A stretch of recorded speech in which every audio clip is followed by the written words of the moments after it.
वालेकुम dear students. आज मैंने रेशन नंबर्स का सब टॉपिक लिया है 7th क्लास के लिए। सब टॉपिक रेशन नंबर्स के बारे में ऑलरेडी हम लोगों ने जाना, उस पर मैंने ऑलरेडी एक क्लास दिया है। आज हम थोड़ा सा सीखेंगे रेशन नंबर्स में कि आप लोग कैसे कर सकते हो रेशन नंबर्स को ऐड,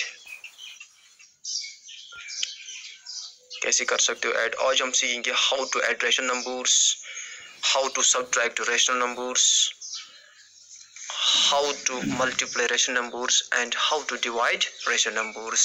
ये जनरल में मैं आपको ये लेक्चर दे रहा हूँ। उसके बाद अब जब आप टेक्स्ट बुक पे जाओगे वहाँ पे आपको इस तरह के क्वेश्चंस आएंगे। डेफिनेटली अगर आप ध्यान रखोगे यहाँ पे, डेफिनेटली आई होप आप अच्छे से अंडरस्टैंड कर सकते हो। How to add rational numbers, rational numbers को हम कैसे ऐड करते हैं। अगर फॉर एग्जांपल हम दो रेशनल नंबर्स लेंगे, फॉर एग्जांपल ए पार्ट मैंने लिया है यहाँ पे 1/2 एंड 2/3, खुद मैंने ये पार्ट्स बनाए हैं, इनको हमें ऐड करना है, सीखना है हम कैसे ऐड करेंगे इसको।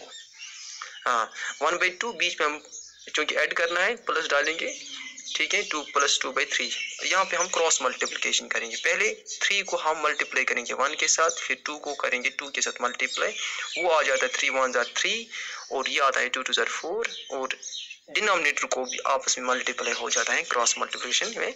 2 3 = 6, ये आ गया 7/6, ठीक है। यहाँ पे देखना है कि ये जो आंसर यहाँ पे आ गया, is it already in standard form. अगर ये ऑलरेडी स्टैंडर्ड फॉर्म है तो ठीक है, अगर नहीं है तो इसको हम देखेंगे कैंसिलेशन तो मत होगी, इस पार्ट को यहाँ पे कैंसिलेशन नहीं होती है, इसको हम यहीं पे रखेंगे, ठीक है। हाँ यस। अब दूसरा पार्ट मैंने लिया है, जो कि यहाँ पे मैंने 3 रेशनल नंबर सिलेक्ट किए हैं। एक तो मैंने किया है 2/3, 4/2 एंड 3/5। हाँ, यहाँ पे हमारे पास 2 मेथड्स हैं कि रेशनल नंबर्स को हम ऐड करेंगे। बीच में इनको मैंने कॉमा डाला है, ठीक है। और कॉमा के बदले हम यहाँ पे प्लस डालेंगे, प्लस भी मैंने ऑलरेडी डाला है। 2 यहाँ पे चीजें हैं, आप यहाँ पे एलसीएम भी निकाल सकते हो, डिनोमिनेटर। इवन कि आप फर्स्ट पार्ट में भी एलसीएम निकाल, जब आप एलसीएम निकाल दे तो आपको डिनोमिनेटर का एलसीएम निकालना है। मैं यहाँ पे आपको इजी मेथड दिखा रहा हूँ। एलसीएम पे भी आप ट्राई कर सकते हो। यहाँ पे मैंने एक इजी मेथड दिखाया है कि मैंने यहाँ पे फर्स्ट 2 रेशनल नंबर्स, इनको मैंने ब्रैकेट रखा है, बीच में प्लस। आप लास्ट के 2 रेशनल नंबर्स को भी ब्रैकेट रख सकते हो, क्योंकि मैंने फर्स्ट 2 रेशनल नंबर्स को ब्रैकेट रखा है, ठीक है। पहले हम इन्हीं को सॉल्व करेंगे अकॉर्डिंग टू BODMAS। यहाँ पे हम क्रॉस मल्टीप्लिकेशन एज यूजुअल, जिस तरह से पार्ट फर्स्ट यहाँ पे ब्रैकेट में जो है इसको हम पहले सॉल्व करेंगे। 2 × 2 के साथ मल्टीप्लाई 4 आ जाता है, फिर 3 4 के साथ मल्टीप्लाई 12 आता है, बीच में प्लस डिवाइड में मल्टीप्लाई डिनोमिनेटर के साथ वो 6 आता है, प्लस 3/5। अभी भी ब्रैकेट खत्म नहीं हुआ है, ये आ गया यहाँ पे 16 / 6 प्लस 3/5। यहाँ पे मैंने कैंसिलेशन की है, कैंसिलेशन भी कर सकते हो आप, डायरेक्टली भी जा सकते हो, फिर लास्ट पे कैंसिलेशन कर सकते हो। यहाँ पे मैंने 2 से मैंने यहाँ पे कैंसिलेशन किया, 2 8 = 16, 2 3 = 6 प्लस 3/5, ये आता है 8/3 प्लस 3/5। अब ये पार्ट नंबर फर्स्ट के जिस तरह से पार्ट नंबर फर्स्ट, उसी तरह से ये भी बन गया यहाँ पे। अब यहाँ पे क्रॉस मल्टीप्लिकेशन एक बार फिर, 5 × 8 that is 40, 3 × 3 that is 9 divide by 15 is equal to 49 divide by 15। यहाँ पे हम देखेंगे कैंसिलेशन तो नहीं होती है कैंसिलेशन, तो ये स्टैंडर्ड फॉर्म में ये आंसर है। अब हम सीखेंगे इसके बाद how to subtract rational number. Rational numbers को हम कैसे सब्ट्रैक्ट करते हैं, जिस तरह से अगर आपने समझा है रेशनल नंबर्स को हम कैसे ऐड करते हैं, उसी तरह से रेशनल नंबर्स को हम सब्ट्रैक्ट भी करते हैं। जिस तरह से हम ऐड करते हैं वही मेथड फॉलो कर रहे हैं वही, मगर यहाँ पे आपको ऐड के बदले सब्ट्रैक्ट करना है। बाकी क्रॉस मल्टीप्लिकेशन वैसे ही होती है। फिर पार्ट नंबर फर्स्ट मैंने यहाँ पे लिया 2/5 एंड 3/4। इस तरह के क्वेश्चंस आपको एक्सरसाइज में मिलेंगे।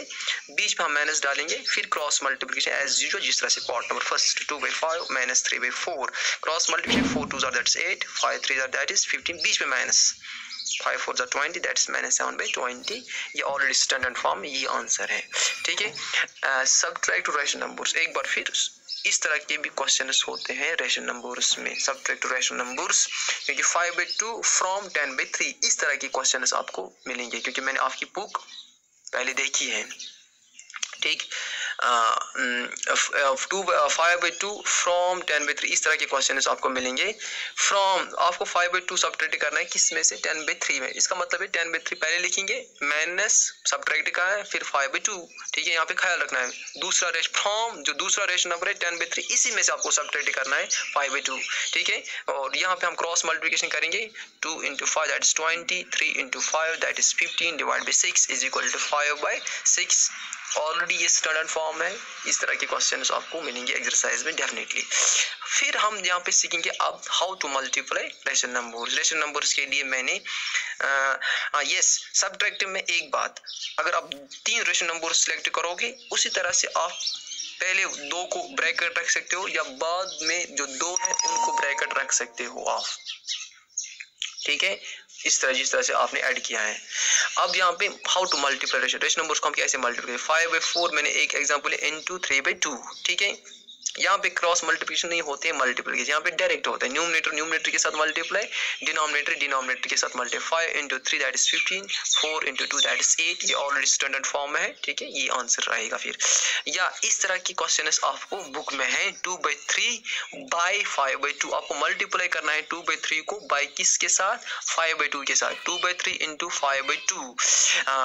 ठीक है, बाई के बदले मल्टीप्लाई। इसी तरह से अब पहले वाले पार्ट की तरह बन गया। 2 × 5 दैट इज 10, 3 × 2 = 6। ये स्टैंडर्ड फॉर्म में नहीं है, कैंसिलेशन होती है। 2 × 5 = 10, 2 × 3 = 6, 5/3 आंसर है। अब यहाँ पे हम सीखेंगे how to divide rational numbers. Rational numbers को हम कैसे डिवाइड करेंगे, इस तरह के क्वेश्चंस भी आपको मिलते हैं एक्सरसाइज में। आई होप आपको सारा चैप्टर आएगा, क्योंकि वहां पे आपको सीखना है how to add rational numbers, how to subtract rational numbers, how to multiply rational number, how to divide rational numbers. यही मैंने आपको यहाँ पे दिखाया है। 3/10 डिवाइड बाई 5/2। यहाँ पे 3/10 इंटू डिवाइड के बदले हम जब मल्टीप्लाई लगाते हैं, फिर जो दूसरा वाला रेशनल नंबर है उसको रेसिप्रोकल हो जाता है। ये जब मल्टीप्लाई में चेंज करेंगे इसको, ये बनेगा यहाँ पे फिर 2/5 दूसरा वाला रेशनल। पहला वाला रेशनल ऐसे थी, यहाँ पे मैंने, आप यहाँ पे क्रॉस में भी कैंसिलेशन कर सकते हो इन केस ऑफ मल्टीप्लिकेशन। इस तरह से मैंने 10 को किया है, 2 × 5 = 10, 2 × 1 = 2, 3 × 1 = 3, 5 × 5 = 25 आंसर है इसका। ऐसे भी इस तरह के क्वेश्चन आपको आएंगे वहां पे। डिवाइड दूसरा 5/3 बाई 6/5। 5/3 इसको आपको बाई के बदले डिवाइड लगाना है, 6 इन केस ऑफ डिवाइड 6/5। जब इसको मल्टीप्लाई में चेंज करेंगे, फिर आपको पता है जो दूसरा वाला रेशनल उसको रेसिप्रोकल हो जाता है। ये बनेगा यहाँ पे 5/6। फिर यहाँ पे न्यूमरेटर के साथ मल्टीप्लाई, डिनोमिनेटर के साथ मल्टीप्लाई। 5 × 5 = 25, 3 × 6 that is 18। यहाँ पे आ गया ये आंसर, 25 डिवाइड बाई 18 आ गया यहाँ पे आंसर। ये ऑलरेडी स्टैंडर्ड फॉर्म है। आई होप इस तरह से हमारा जो ये रेशनल नंबर है चैप्टर, ये हो गया कंप्लीट। आई होप कि आपने अच्छे से अंडरस्टैंड किया है। इसी तरह के क्वेश्चंस आपको मिलेंगे बुक में, और टेंशन लेने की कोई बात नहीं है। आप घर में प्रैक्टिस कर ले, आपको अच्छे से समझ में आ जाएगा। सिर्फ यू हैव टू प्रैक्टिस, और आपको थोड़ा सा ध्यान रखना है पीपीटी क्लास की तरफ सर कैसे हमें गाइड करता है, तो हम कोशिश करते हैं आपको गाइड करने की। और इस तरह से हमारा जो आज का टॉपिक है रेशनल नंबर हो गया खत्म। अल्लाह निगहबान, good luck for your future.